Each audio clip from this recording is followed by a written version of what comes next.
નમસ્કાર ખેડૂત મિત્રો, આજ રોજ આપણે સાણથલી ગામે આવ્યા છીએ, જે જસદણ તાલુકો અને રાજકોટ જિલ્લો આવે છે તેમાં આ ગામ આવેલું છે.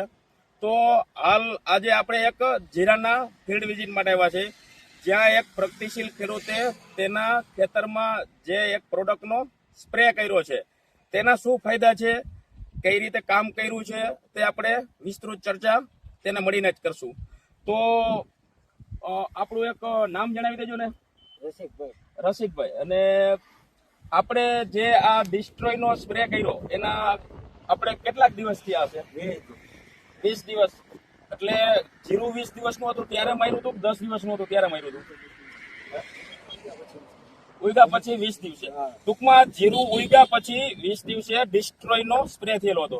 તો હવે તમને આમાં ક્યાંય લીલા સુકારાનો ક્યાંય પ્રશ્ન જોવા મળે છે? જીરું એકદમ લીલુંછમ ને સારું છે, બરોબર. હવે ખેડૂત મિત્રો, આપણે એક જણાવી દઉં કે જે આપણે ખેડૂત સાથે વાત કરી કે જીરું જે 20 દિવસનું હતું ત્યારે ડિસ્ટ્રોયનો સ્પ્રે થયેલો હતો, જેનો ડોઝ 5 થી 8 ml હોય છે. જે એડવાન્સ આપણે તેનો સ્પ્રે કરી છે તો તેમાં લીલા સુકારાનો પ્રશ્ન રહેતો નથી.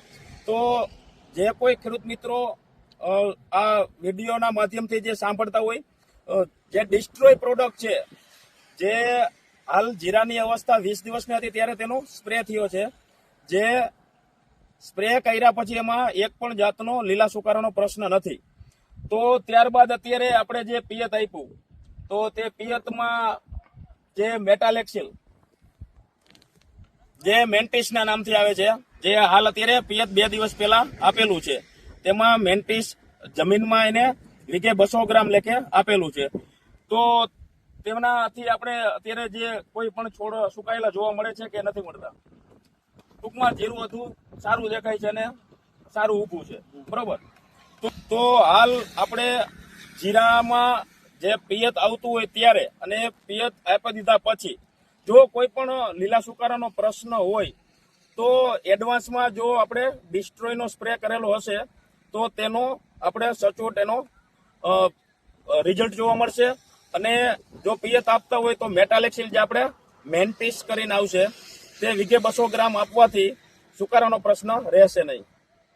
વાત કરીએ આપણે જે આપણા ડીલર મિત્ર જે સાણથલી મુકામે જે મિલનભાઈ કરીને છે, કે જેઓ બાલાજી એગ્રો સીડ્સ સાણથલીમાં જ આવે છે, જે આટકોટ રોડ ઉપર જ છે. તો મેન્ટિસ અને જે ડિસ્ટ્રોય પ્રોડક્ટ છે તો તે બાલાજી એગ્રોમાં મળી જશે. ધન્યવાદ.